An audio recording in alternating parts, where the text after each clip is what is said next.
something I think that needs to be talked about more, because unfortunately it is something that happens much more often than we would like to think it does. And so I think it's such a huge thing that needs to be spoken about.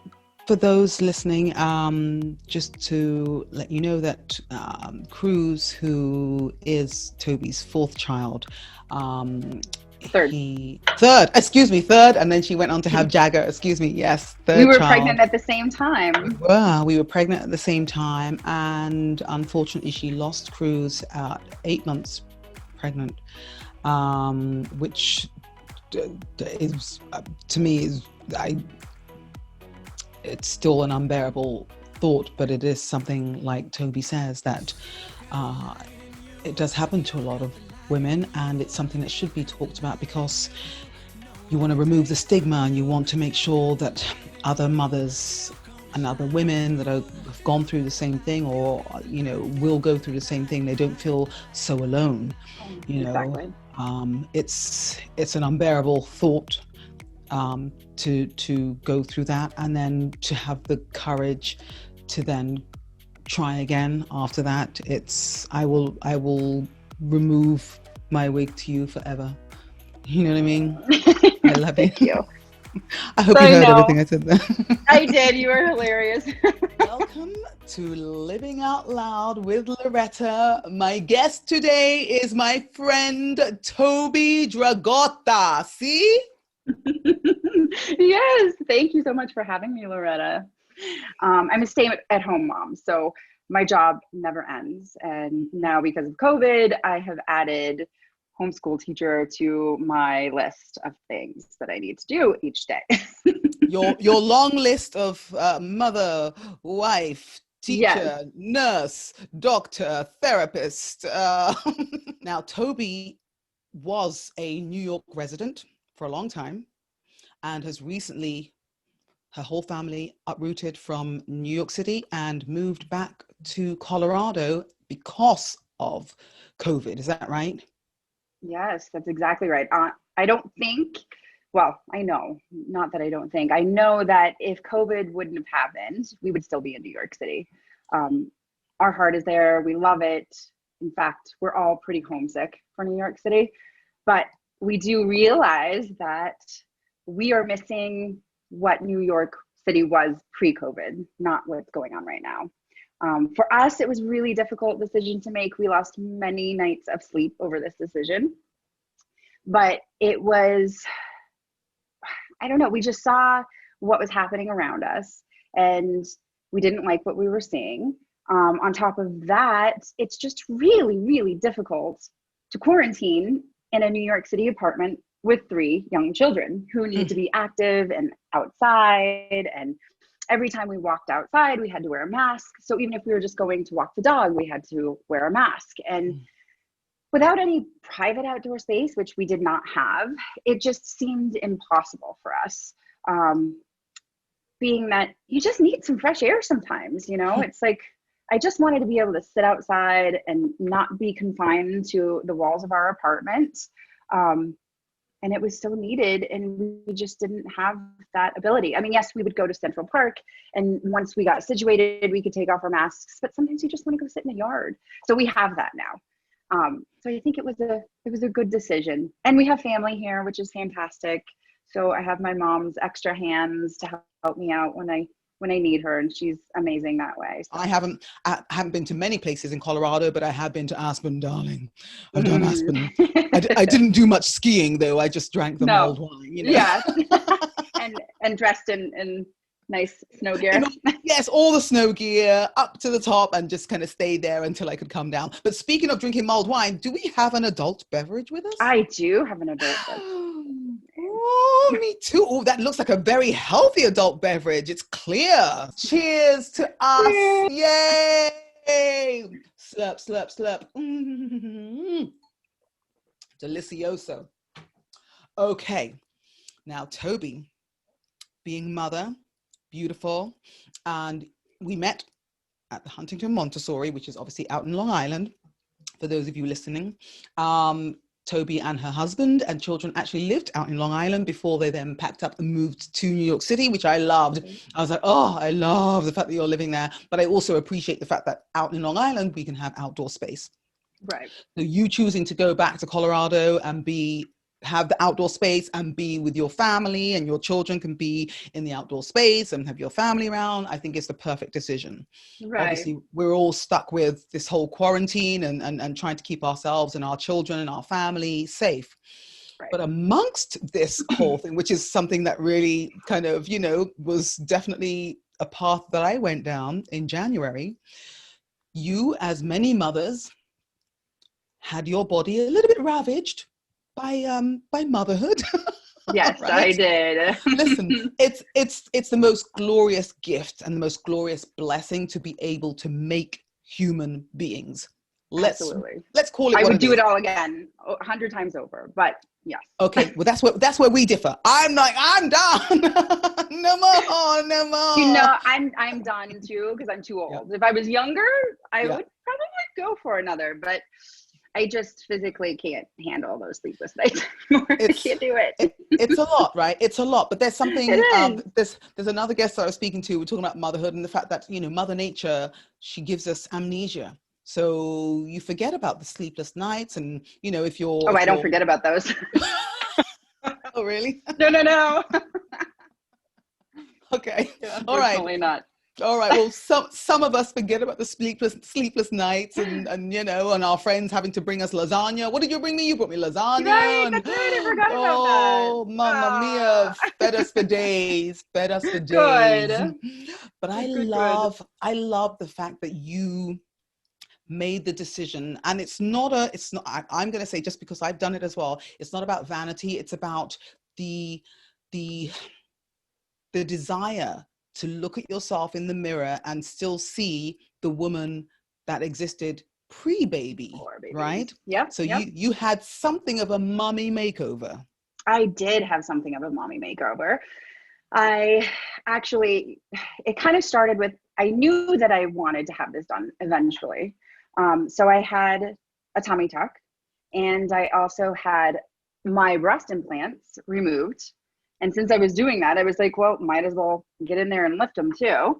After how many pregnancies and years of breastfeeding, because I breastfed all of my children for a very long time with each child. I'm clicking in approval. I'm clicking for those parents, for those mothers that are able to breastfeed. If you can breastfeed for as long as you can, I'm all for it. I love it. Right. Yeah, it's such a wonderful thing. Right. It's not the best choice for everybody, not everybody can or has the desire to, and that's okay too. Exactly. But for me, that was my choice, and I loved every moment of it. I mean, those first moments are tough. So, you got to say that too, because I don't like moms thinking like, oh, why is this so hard for me? And everybody else seems to love it, but it's a really difficult thing to get a hold of in the beginning. It's awful. Darling, you and I have talked, right? You and I have talked about it with my first child. She didn't latch on at all. I was kind of having to pump the whole time. I remember you telling me that. Nipples were sore as whatever, and just but I had no guidance as well in the hospital. So when it came to the second child, I planned ahead. I had a lactation person already sorted out beforehand, and kind of had it all sorted. I breastfed, I think, for about 5 months, and then really we realized that my son was allergic to whatever it was in my milk. So his skin, he looked like Goldmember's dad on in the Austin Powers movie. Eczema, or what was going on? Eczema, everything. Like, you peel his skin and eat it if you wanted to. Excuse me. Oh, poor baby. Yeah, it was very distressing at the time, but now, thankfully, in hindsight, I can look at it and go, well, that's not what you look like now. And we had to take steps to try and figure out what was wrong, how to fix it. But at the time, I was like, how am I poisoning my baby with my booby milk? Like, it's a tough journey. It's a hard journey. I kind of went through a little bit of the same thing with Penelope mainly. And it was really tough because it was first time mom. And so I was just trying to navigate and figure it all out. And she was projectile vomiting. She was screaming throughout the night. She was colicky as well. So it was a nightmare. I was a literal zombie. Recently, a couple friends of mine were talking about how they came to visit me, and my friend was like, I told Michelle, like, you need to go help her. I've never seen her like that. That's awful. Like, who is that person?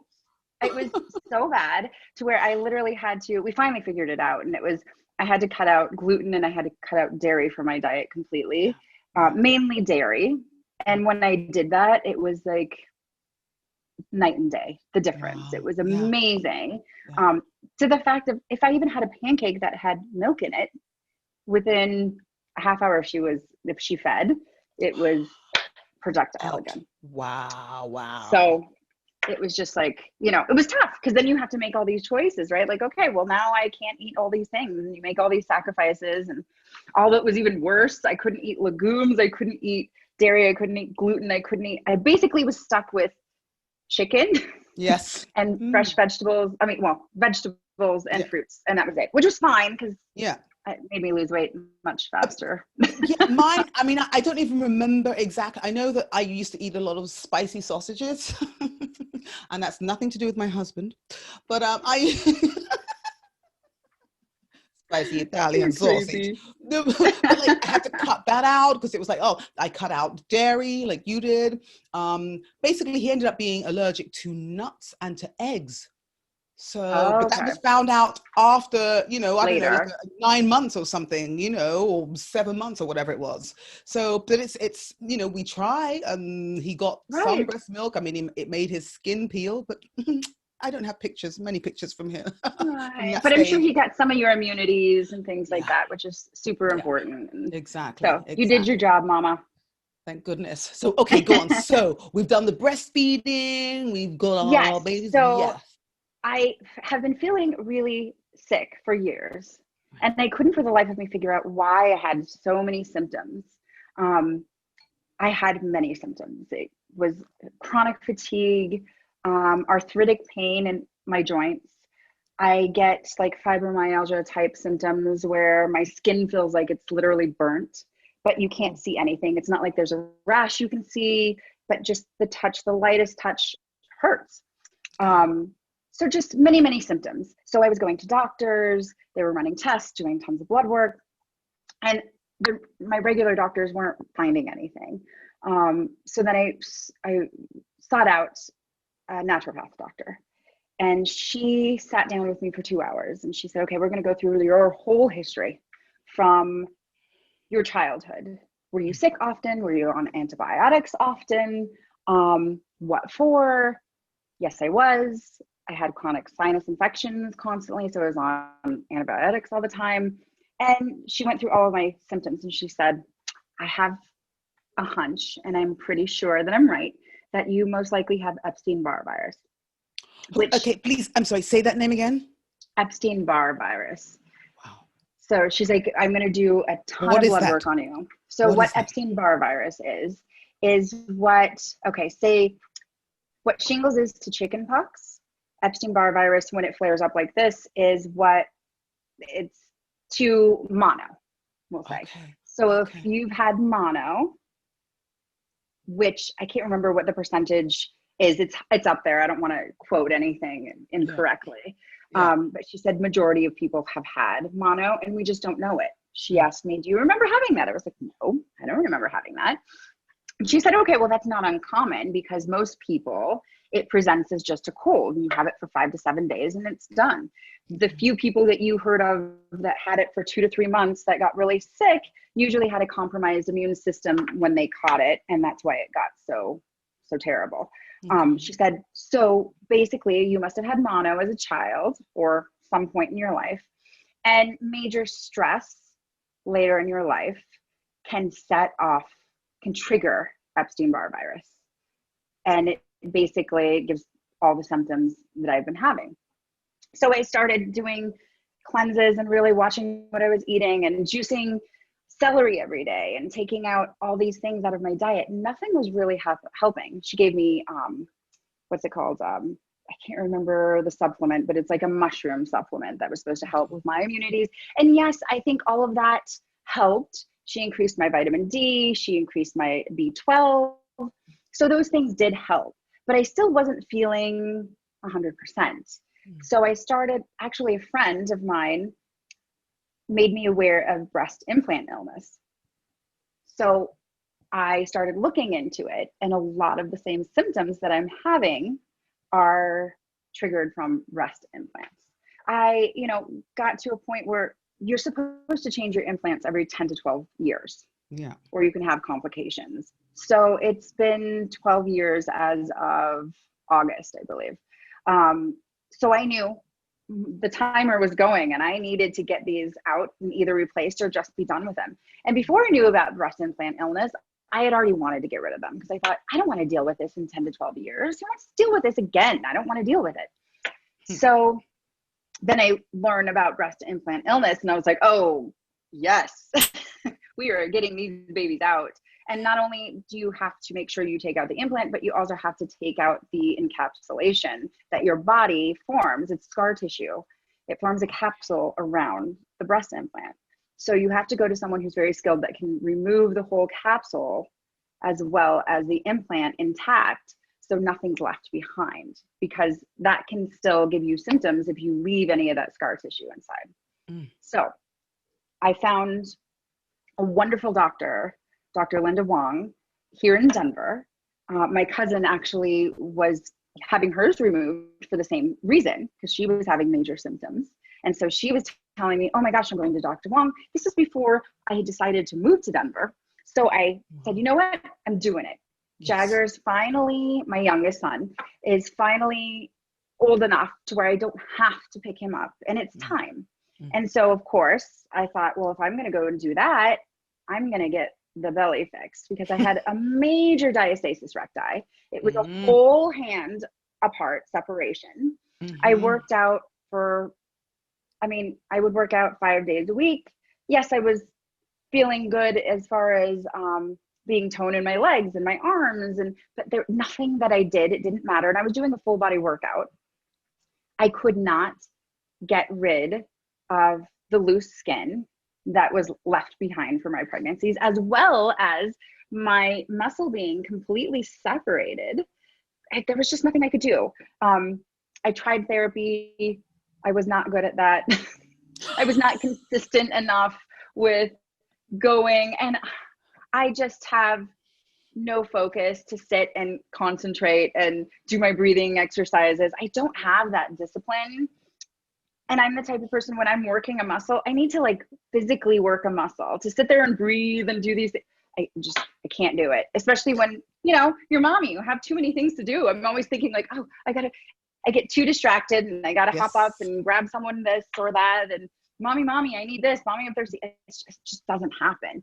Yes. So I said, you know what, if I'm going under the knife, I'm doing it all. I'm just getting it done. And I'm so happy I did. I have not resumed to working out yet because of COVID, because I can't, I'm homeschooling my kids. So I don't have any time for myself to make time to work out. Eventually I will. The girls are actually supposed to go back to school in October, mid-October. So they're going to go do school in person. Jagger's going to pre-K now. And so I'm hoping he'll still be in school at that point, and COVID doesn't shut everything down, because then I will have time to work out and think about me. So this is, I love that you went on this journey, because like I said earlier, I did the same thing, not with the boobies though, except my boobies have grown since quarantine. That's where my quarantine 13 went. They've gone up here. Yeah, but not just here. That's the only thing. But I like you, I had the diastasis. I still can't figure out what the name is when your muscles separate. Diastasis. Yeah. That's it. I've always diastasis. So I had two C-sections.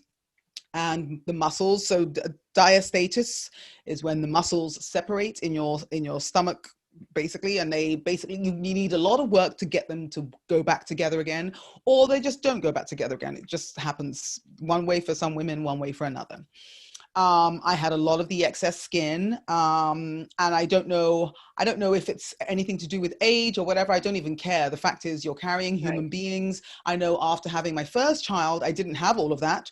You know, I had a big hernia, I got that fixed and it was fine. But the second time, you know, second child, it was like, okay, right, what's happening here? I'm working out Right. and everything else, like you, everything else is getting toned and this is just hanging down, and the hernia returned. I was like, okay, yeah, this is Right. not what I want to see when I look in the mirror, and I'm doing the work that I should be doing to try and reduce or tone up everything else and be Right. healthy. Be healthy as well as consume champagne, Right. because that never stops. But that's why I work extra hard in a gym or whatever else. You know, it's about the Right. balance. You know, we're Libras. It's about the balance. Absolutely. Okay. So Absolutely. I love the fact that going through, it was major surgery to have a tummy tuck. I didn't do the boob thing, like I said, because my boobies were like just nothing anyway. And then now they've grown. I'm like, all right, well, we'll see what happens. I'm happy for them to stay. I love boobies. I don't know if you can tone them, although I have a party trick. I could do that. Okay. You are Sorry, that was just for the hilarious. viewers. But I love that I went ahead and had that surgery. It's fixed my hernia. It certainly took away all the excess skin, so I can put whatever, even if I am, you know, I don't even weigh myself, but I know what I feel like in my clothes. Right. But I know that I love what I'm seeing in the mirror now. It's not my body pre-baby, but it's a body No. that I love. Do you know what Right. I I mean? agree. I And agree. I'm the yeah, same.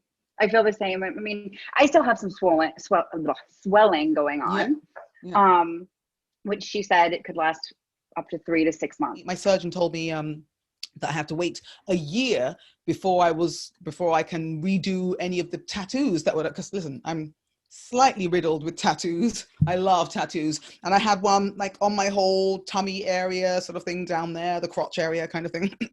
Right. And he said, you know, and he chopped most of it off because that's how much skin he took off in the surgery. But he says, yeah, you have to wait like a year before you can go and redo that. So this is major, you know. So Right.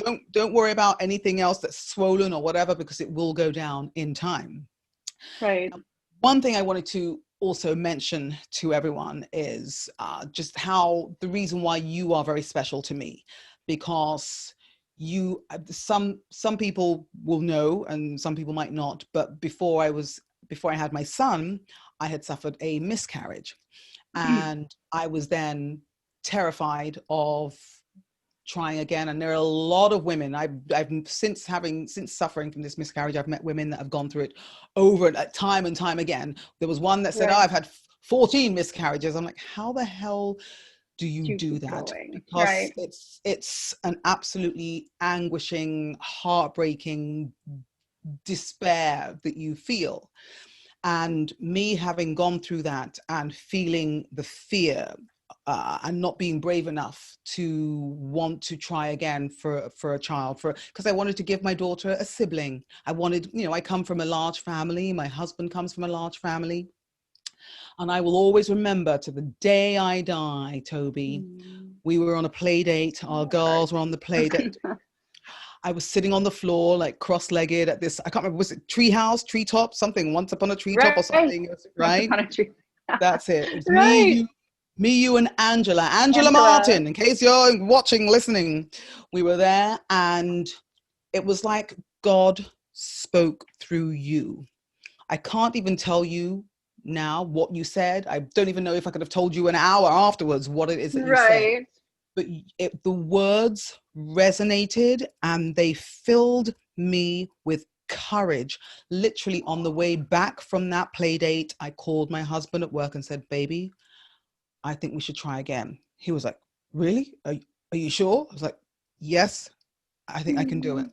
He was like, I'm so happy to okay, be that person. let's go. I seriously, I will always associate you with our miracle baby, because I was barely even then off the pill before I was pregnant, and I didn't even know I was pregnant, because I was like, okay, why am I feeling nauseous? I don't understand. Michael, my husband, he was like, maybe you're pregnant. I said, no, I just came off the pill like 2 weeks ago or whatever it was. It was something, it was Right. ridiculous. It was like, okay, maybe get a test. It was supposed to happen, which is such a beautiful thing. And I'm so happy that I was the person that gave you the courage. That makes my heart so full. I would never have had that courage otherwise, because this is something that a lot of women go through, and also a lot of women don't talk about because it is so heart-wrenching. Do you know what I mean? And to have a friend like you that really just kind of talked courage into me, I am so grateful. Thank you, thank you, thank you. My pleasure. I'm so happy that I was that person. And, you know, you were there for me too when I had my losses. So, and Angela was such a huge ray of light for me in such a dark time. And I'm, you know, definitely think it's so important to talk about these things, because I don't think people talk about them enough. Yeah. And all we do is just keep each other in the dark, and it's sad that we don't talk about it more. I mean, I think it's sad that we don't talk about a lot of things as women, right? I mean, even the whole plastic surgery thing, that's why I'm so open about it, because me too. I think we do women injustice by keeping it secret and being secretive about it, so that we all try to live up to the standard that's impossible. Exactly. It's really sad to me. It's a fake standard. Once we're pretending that, I don't do that, I don't do that, I don't do that. No, then other women and girls, young girls, we are mothers of girls growing up thinking, okay, that's perfection. I should be that naturally. No, we need to talk about everything we're doing and why we're doing it, including working out, or including sitting there and eating a sleeve of cookies. Yeah, I'm doing that, but you know what? I'm going to work out for the next 7 days. Right. Or starving yourself, you know. I just don't think we talk about a lot of things. It's all just so hush hush and secretive, and I think it's so unfortunate when we do that to each other. I don't understand why women aren't more encouraging with one another and more open and just there for each other. Girl power. I mean, I don't understand, but we have to support and encourage each other, because there shouldn't be a competition. And I don't know whether this is a culture that was created by men or this or whatever. I think it's changing. I do think it is changing. The fact that I was like, yeah, listen, you did that. I did this, or I'm planning to do this. I think the first time we texted about it, I'm planning to do this, or I did this. Let's talk about it. I want to talk about it on my show, you know, and just how because as a parent, you have the responsibility, the enormous responsibility of not just being there and fully present for yourself and of course for your spouse, but also for your children, you know, and your mother. Now you're living back there, so now your mother as well. So, and with also changing states, you've moved 2 times in the last 6 years, whatever. So how are you? You're moving back home. So do you have friends back home that you have a little community? Okay. Yes, I do have friends. I mean, I haven't seen many of them because of COVID, but I have my childhood best friends that, I mean, even though I've been away from Colorado for, I think it's been 19, 20 years, it's been so long, but we haven't skipped a beat. She's still my best friend. She's family to me. She's my sister, you know. We say that all the time, like she has sisters, but she's my sister. And I mean, her whole family I embrace, because they've always treated me like family. I love each and every one of them. I feel so blessed to still have such a strong connection to my childhood best friend. And so I have her, and then like I say, I have family. So that was part of our reasoning for coming back here, was that we knew that it was going to be such a huge move that we could just kind of slip into friendships and family that, you know, you kind of feel like you don't have to make new friendships. I mean, even though we're open to making new friendships, it's a little different for my children. For me, it's different, because you just kind of slip into this social network, right? That you slipped out of for a while, but you can kind of slip right back in. For my kids, it's a very difficult thing. It's unfortunate, and I'm hoping that it'll be a smooth transition once they do go back to in-person schooling. Okay, so tell me how you made the choice, first of all, to keep them home in the first place when school started. Because in Colorado, school started early, right? I mean, early, what does that mean? So August? It did. It did start early, but they went straight to online because of the numbers out here. I don't even know what the numbers are here. I kind of stopped watching all news in regards to COVID because it was just making me kind of crazy. Yeah. And I was like, I got to just remove myself. I will stay safe and I will do my part by wearing a mask, and I will social distance, and I will keep my little bubble of people that I actually interact with. Yeah. But I can't listen to it anymore because it's not good. I don't like the kids overhearing it, and then they start asking questions, and you can tell it makes them scared. Yes. So I was like, we just kind of have to remove ourselves from that whole thing. In the beginning, we had news on all the time, and it was like, oh my gosh, what did they say? Wait, they don't even know? Oh my God. It's just so frustrating. It's like, oh my gosh. And we still don't have many answers. So until we start getting answers, I kind of need to put that over there a little bit. Okay. So then what's your decision making? What's your process rather to sending them back in October? Yes, they do have the option to be homeschooled completely, or online schooling, I should say, or the in-person. John and I decided that we would go ahead and send them because of the social aspect, especially moving from across the country. If we were still in New York City and they still had their friends that we could do a social distancing play date with, I might have chosen differently. I might have said, let's just do the online schooling. But because they don't have that social network yet, I feel like it's really, really important for them in their transition to go back. Scary as it is. And that's the thing. And I was, I've lived where I live now for, this is, I think maybe our 4th year or 3rd year. And just at the end, towards the end of the school day yesterday, I was just feeling a little bit of despair, just like my 5-year-old, he's just started kindergarten, so it's a new school for him, and he's not able then to actually be in a classroom to then make new friends. And is this the right decision to keep him home where, he's the type of person, he's kind of like me, he needs to kind of be on show, you know what I mean, to charm his teachers, charm his school friends, so they're all like, oh, you're our best friend or whatever. Well, a big part of kindergarten is playing and interacting. Exactly. Not sitting in front of a computer doing lesson plans. What kindergartner can do that? It just doesn't work. And I was just like, what are we doing? Maybe we just send him back and just pray harder than we've ever prayed in our lives. I don't know. I feel so sad for the young ones. Do you know what I mean? And I feel bad for the parents who want to keep their kids home, but they can't because they have to go. Like, I've got a couple of teacher friends, friends that teach high school, and it's like, we have to go back to school.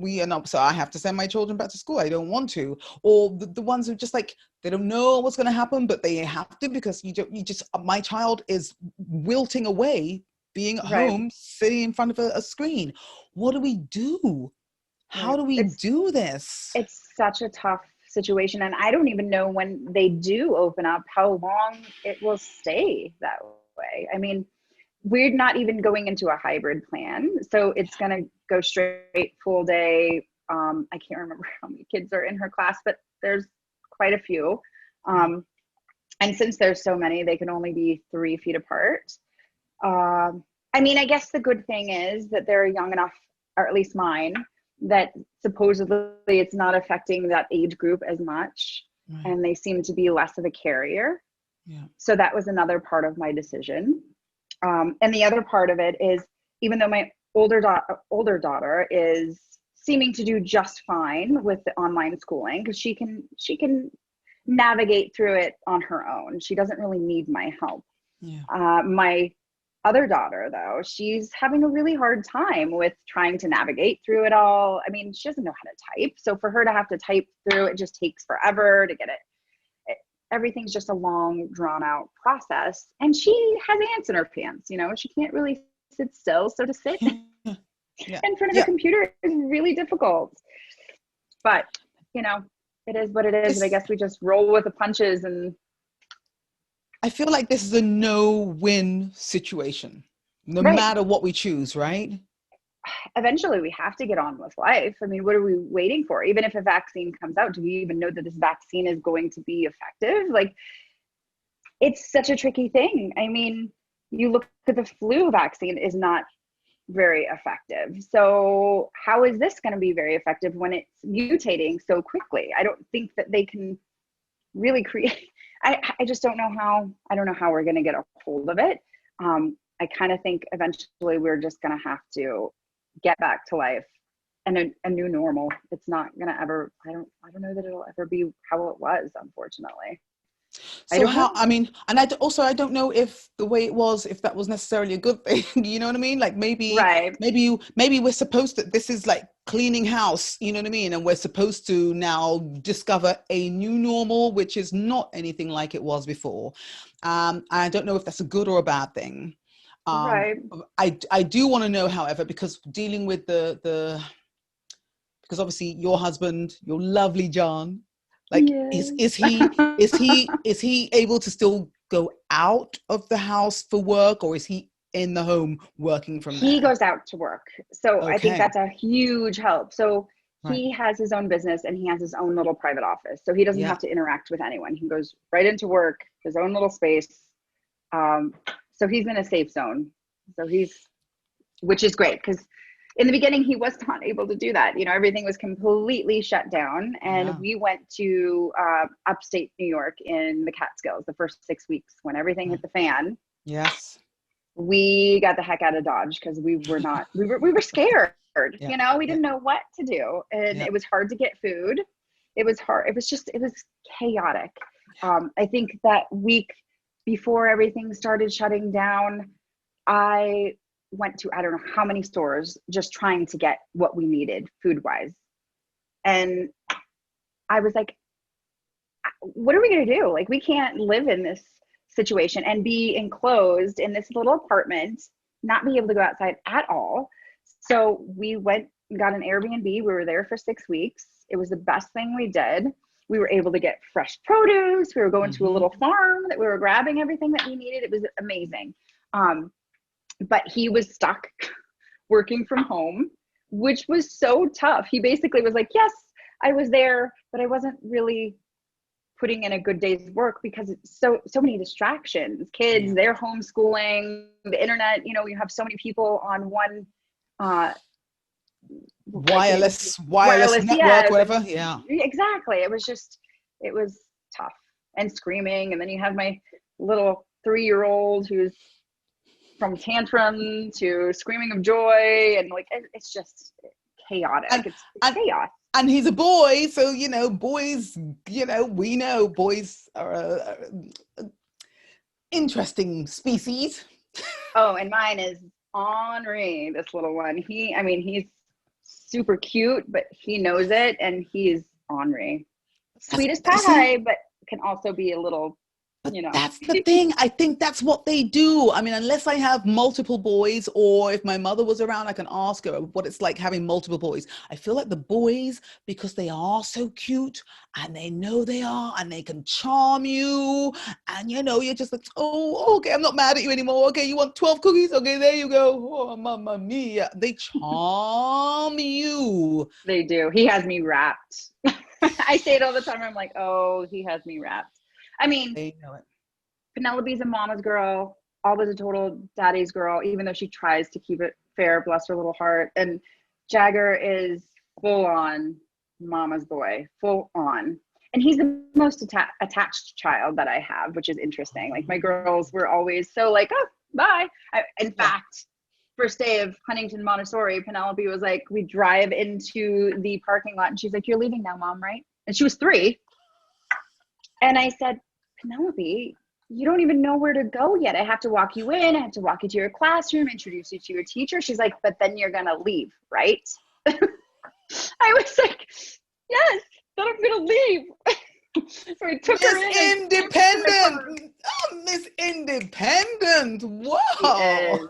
She is. She's Oh my something else, God. that one, though. She's a little Wow. spitfire. Bless her. I love that. It's interesting. My son is more of a daddy's boy. I mean, they are doppelgangers of each other. And I mean, they literally, look just alike too. My right? goodness. And my son wants to dress like my husband, and my husband always has a keychain here with whatever his keys on them. My son How has the sweet same is thing. that? So I'm like, oh, whatever.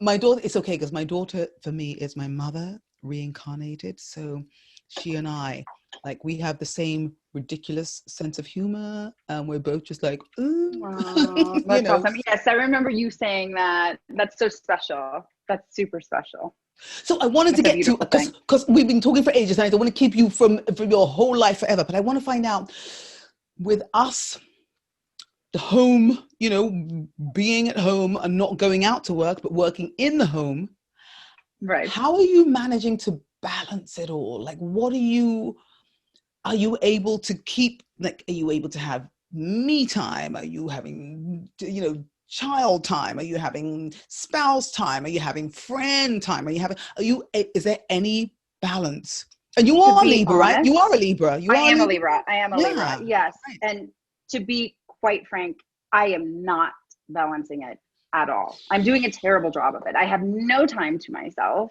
I find I try to make time for my husband. We're really good about that, I think. But even that, I mean, I feel like we're both just so exhausted at the end of the day, but we do our best to really try to make time together. And now that my mom, you know, we're in the same place as my mom, she allows us to go on date nights, which is so awesome. So we're having that more often than we did in New York, and that's super special. But as far as balancing me time, it's not happening. Like, I don't have time to work out. I don't have time to take a bath. Like, I don't have time for anything. It's the grind, you know, it's like Groundhog's Day. Yes. Just Yes. trying to get through that day. And then you finally lay your head down and you're like, conk out. And then you wake up and it's like starts all over again. Okay, got to get the kids up. Time for school. Get them signed on. Get him to preschool. And I feel like it's just never ending. I don't sit down all day. It's okay. Now I got to get a load of laundry in. How can I multitask? Well, I'll throw that in and then I'll make this and then it's just a constant. I'm gonna say to you the thing that I have included, which I never thought I would rather, but it started kind of in the summer.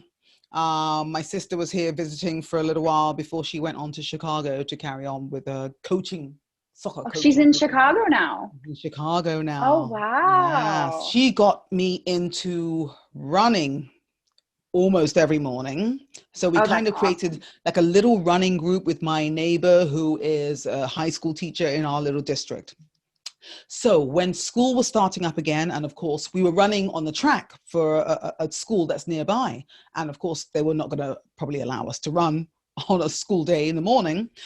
And I knew obviously school starts at like 8:15, 8 whatever. All right, that means I'm going to have to wake up extra early so that I can get some sort of workout in, because I'm not the type, I never was the type. I mean, I've only started working out regularly since my son was born. Before then it was like, what do you mean workout? Right. I'm doing this with my champagne glass. That's all I need to do. You know, right. So now I'm like, okay, I can't get away with that anymore. So I have to work out. So now I'm waking up, my alarm goes off at 6:45. I get up, do what I need to do. My daughter's alarm goes off at 7:00. Hopefully my son wakes up around the same time. If he doesn't, I just go and open his door and hope that he hears the noise going on. She has to be ready for us to stand in front of Sean T on my iPad with a speaker attached at 7:15, and we do 20 minutes of whatever it is that we're supposed to be doing. I've never started a day that early. And I've started a day that early before, but not with a workout. Like, workout means you drop the kids off and then you go to the gym. So you're at the gym 9:30, 10:00. This 7:00 thing or 7:15, 7:20 thing, it's a whole new thing. And it's something I've had to incorporate because I knew that my body and my psyche needed it. Right. Because not working my body and knowing that I'm not getting younger and I want to be able to feel like I'm doing something for me during the day, because the whole school day goes from 8:15 until, for my son, like 4:30, 5 o'clock. So, Right. and then 2 days ago, I decided, okay, instead of just being sat here at the kitchen island trying to do stuff for my podcast and this for that and whatever else, I'm going to stand. I'm going to stand for the majority of the day. I'm barefoot anyway, so I'm standing. And then when I have my lunch, I'll sit down, and but Right. standing the whole time. That's what I'm trying to do for myself, to give myself, like, have my body be a little bit in motion, because we are stuck. We're Right. stuck, and where Right. we, even though it's a tough, it's a challenge, we're still better off than a lot of people are. You know what I Right. mean? So It's how true. do we make the best of it? I think it Right. is imperative to find time for you, the It woman. is. You know what I mean? It is. Wherever that happens. Absolutely. I know I'm my best when I'm making time to do so. When I'm making time to work out, I'm a different person. And now I'm stressed.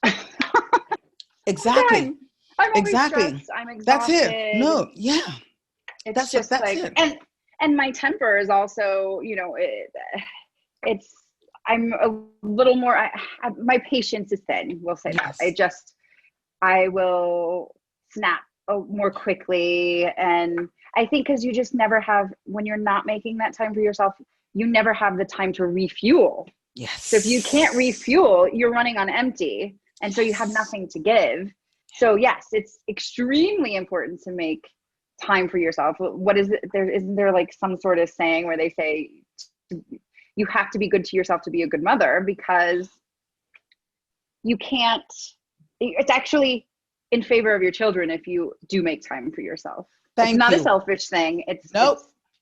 It's not. And I don't even care if people say it's selfish. I say, F you, it's not Yeah, selfish. no. I need to be fully, or as full as possible with just knowing that I'm doing stuff for me so that I can do Right. stuff for my family.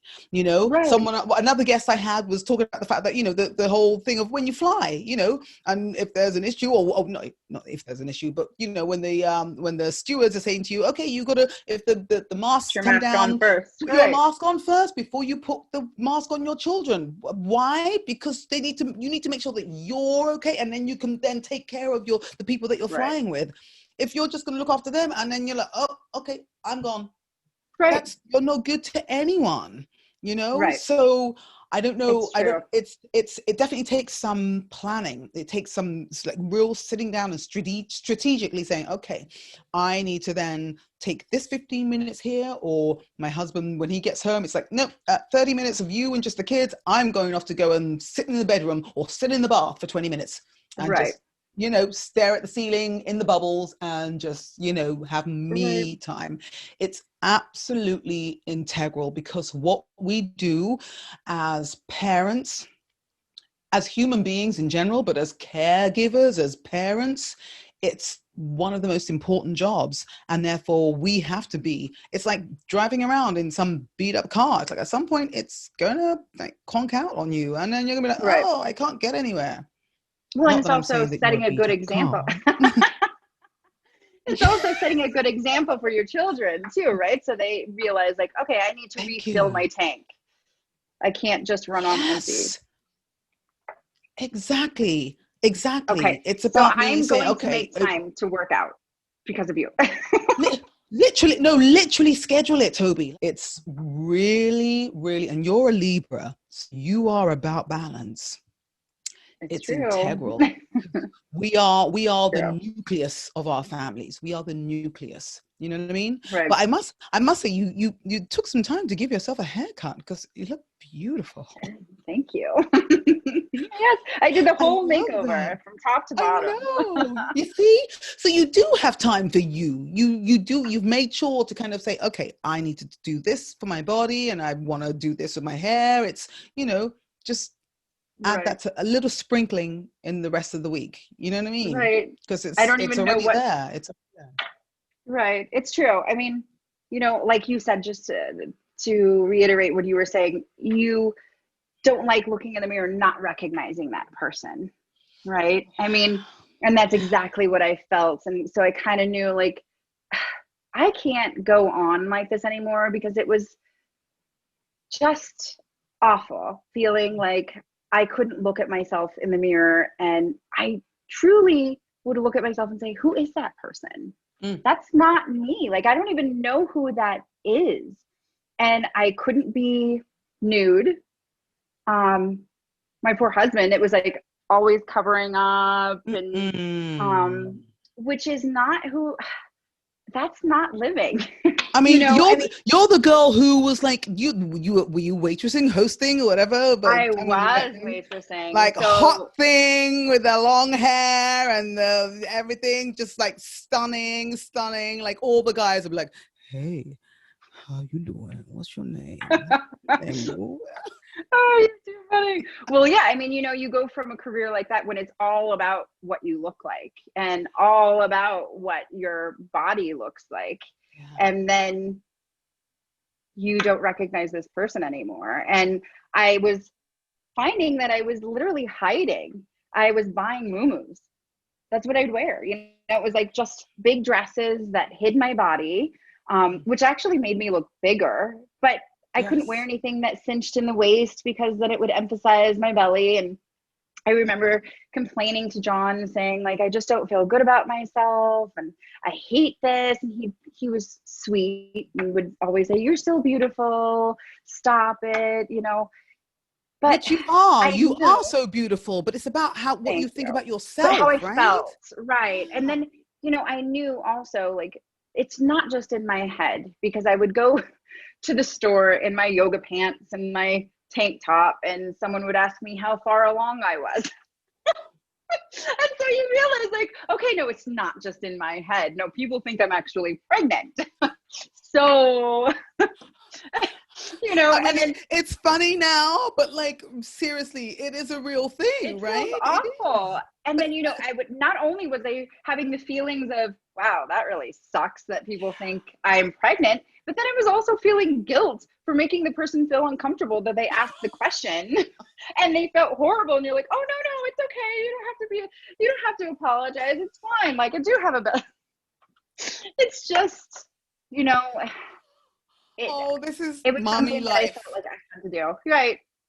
This is mommy life, and what I'm grateful for is that we were able to do it because there are a Right. lot of mommy. Like I have so many memories of my mummy squeezing on that girdle, and literally Yes. her belly. She constantly looked like she was having triplets. Constantly Oh, squeezing it into that girdle. You know what I mean? She didn't have the means, or even she couldn't even say, oh, yeah, I'm gonna go and put this aside so I can go and have surgery. Actually, I don't even know if it was something she was even aware of, because I think maybe right. my mother was very frugal and very smart with money. I think she would have found a way if she knew that she could have had surgery She'd to make it chop happen. off.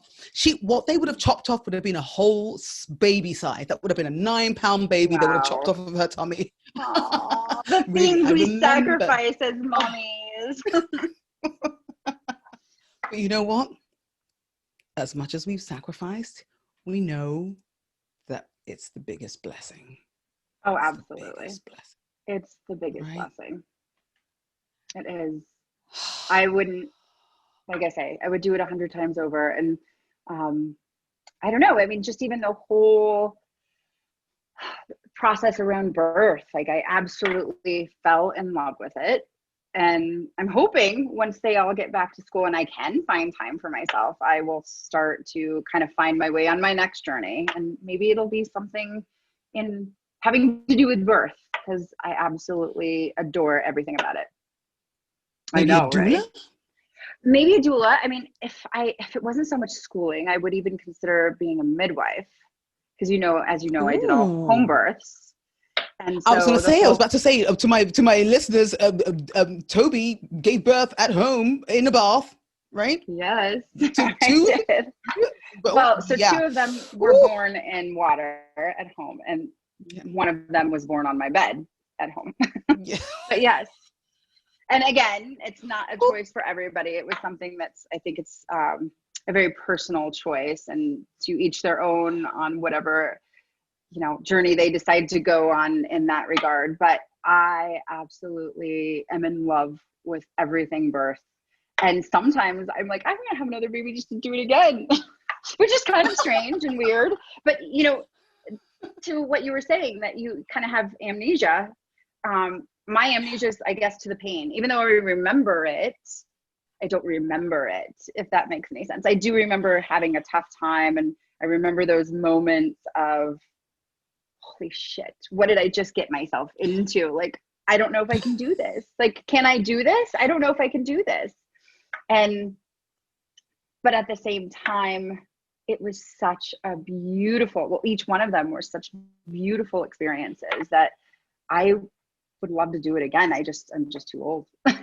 So it won't be happening again. Well, but I'm going to say you're not too old until you're in your coffin, or, powder on someone's shelf or something. Like, really? Or menopause. Well, okay, yeah, menopause. Well, but hold on. Did I not hear that not only did Janet Jackson have a baby at 50, but Brigitte Nielsen, as in Sylvester Stallone's ex-wife from the Rocky movies, she had a baby at 60, I think. Oh, she was already Lord. I think she was already a grandmother and had a baby with her new bless husband. her. Right? Wow. So, I mean, that's fabulous that she could do it. I just don't think physically. I mean, yes, physically, can my body do it and make a baby? Yes. But physically, am I too tired? And do I want to deal with all of that? No, I don't. And I just did all of this major surgery. I'm not about to go mess that up. Well, you see, that's the thing. I didn't want to be like, shallow and be like, listen, girl, you just did all that surgery. You want to undo all that? Yeah. Yeah. So, okay, good. No. Yeah. And I mean, let's be real. That was painful. It was not an easy surgery to get through. It's tough. Like, you're down for the count for a while. Yeah. It's full on. They say that you need so many months, depending on how many, I don't remember what it is specifically, but so many months per year that you've had the implants to really let your body kind of detox itself. So I'm still having symptoms. I literally just had a flare up this week. But I'm hopeful that it'll subside as time goes on. And I have to say, I haven't been eating the best. I think COVID has made me bored and makes me eat. So it's a little frustrating when I'm like, oh my gosh, like, get it together. You just did all of this surgery and went through all this pain, and now you're eating. Like, darling, you are not alone. You are truly not alone. I and many others will say to you, we are in the same boat. Doesn't matter if you just did surgery or not. It's like this is stress on all senses that we have. Right. So yeah, you might not be having a kale salad for every meal. You might be indulging a little bit, but you know what? You need your sanity, your mental health is the most important thing. You know what I mean? And so you've had the surgery, you know fully well to sort of find a way to kind of balance it. You're allowed to kind of treat yourself, even if it's 1 treat a day, 2 treats a day. Okay, you're not having McDonald's for every meal. Okay, I mean, I meant one treat a week. I'm going to let you go. I'm so happy to speak to you and to see you, even though I can't see you in the flesh. I'm so happy to see you. I'm so grateful that you were able to do this and talk with me and just kind of tell your story. And, listen, none of us are perfect. And we're all on this journey of trying to find a way to balance our lives and find a way to find some sort of equilibrium, especially in this madness right now. The best thing you could do is to be good to you. You know what I mean? Be good to you, and then you can be good for everyone else, because you have a lot that you have to be around for. And same to you, my love. And thank you so much for having me as a guest. I love any time that we get to spend together. I've missed you so much, and hopefully we can chat again soon. Love you, baby. Thank you. He's checking it twice. He's gonna find out who's naughty or nice. Santa Claus is coming to town.